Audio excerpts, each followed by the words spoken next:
Hey guys, Joe here.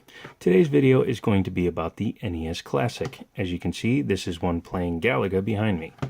Now, I'm not going to do any kind of system review or unboxing or anything like that because number one, I did it when the system first came out. Day one, actually. Number two is that it's been done to death. Pretty much every major YouTube channel, even ones that have nothing to do with gaming really, have put up a video on the NES Mini.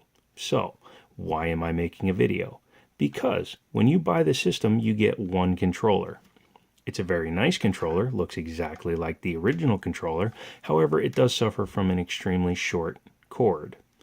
It's a little annoying unless, like me, you sit at your desk with this on the desk and a TV on the desk. Then it's not as bad. However, there are other options out there, and we're going to go over a few of them today.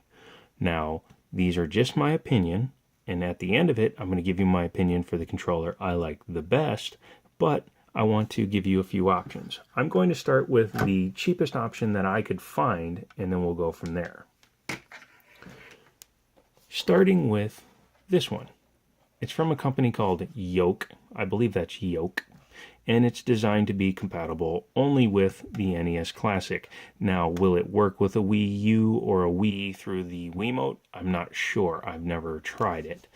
But it is the closest knockoff to this controller, and I have it sitting right here. It's white, which is kind of hard to see because I have a fluorescent light shining directly on it.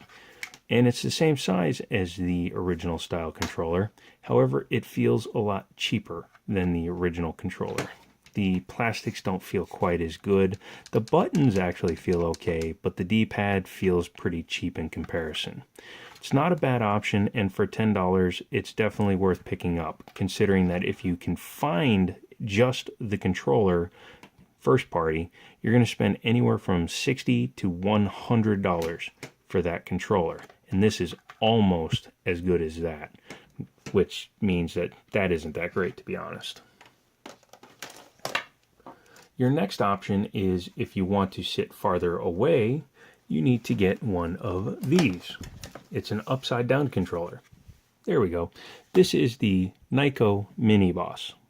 This is a wireless controller. It's about $20. Well, it is $20, and it works pretty well. I was actually pretty impressed.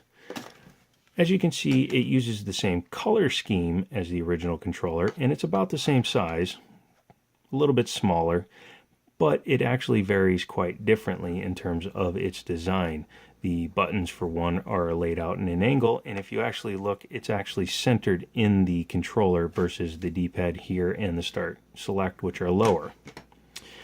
These little edges on here, I guess it's a design choice, or they were really trying to avoid getting in trouble with copying the design too closely, but it doesn't really affect it much. It feels better than the Yoke, but not quite as good as a first-party controller. And all you need for that is this dongle. You plug it into the system, it syncs up, and you're good to go. However, you do suffer the same problem where you have to get up and manually reset the system. It's not a bad choice, and for $20, it's probably your best wireless choice. Moving on. The third, there you go, controller that I'm going to show you is the most expensive of the ones I'm going to show you because it's not actually a standard controller. It is, in fact, the Edge joystick.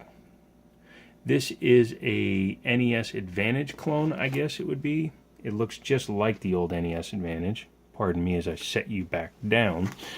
And it has the benefit of having a very long cable, 9-foot cable, and it also has turbo functions. It looks really nice too. So I'm going to show you that. It's already out of the box. And this is her. As you can see, it is actually much bigger than the system that it's supposed to connect to, but it's actually a really, really, really nice feeling controller. It's micro switched for the joystick, as well as the A and the B buttons. Turbo buttons, they're just clicky switches. And of course you have the knobs, just like on the old Advantage. You have your regular buttons up the side, but once again, no way of going back to the home menu unless you hit the reset button. However, for a lot of games, this will probably be this controller that I use the most. Games like, for example, Galaga would play really well with this because it's nicer to keep the controller flat on a table. $24.99 was the list price on this controller. However, I do work for GameStop, so I got a little bit of a discount, a little bit, and I wound up paying about 15% less, so $22. Pretty good choice, actually. Micro Switch controllers are not cheap by any means. This controller top is replaceable. When I say controller top, I mean the joystick, with one that feels more like a knob, but this is the one I prefer. And for $24.99, it's actually not a bad price.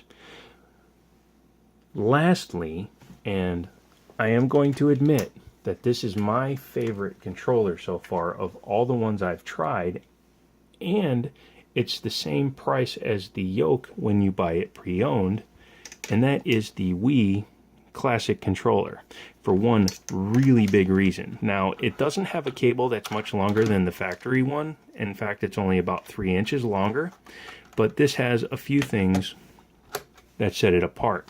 Number one, it has thumbsticks, and they do work well. I like them. It's just a preference I have. But the biggest difference is that button. As you can see, we're in Galaga. Oh no, I want to play something else. Bink. I don't have to go to the console to redo it. So, if you want a controller that can access the home menu so you don't have to get up if you're sitting farther away, which most people will with an extension, this is the controller I would suggest. I believe it's $20 new, but you can find them at GameStop for $10 until they all get bought up because people are making videos like this. There you go. That's about it. If you have any questions, leave them down below. If you have any comments, leave those down below. I do have more videos that have been filmed. I'm just waiting to release them. Obviously, it's the holidays. I'm not really in a rush to release during the holidays. Other than that, I'll talk to you guys later.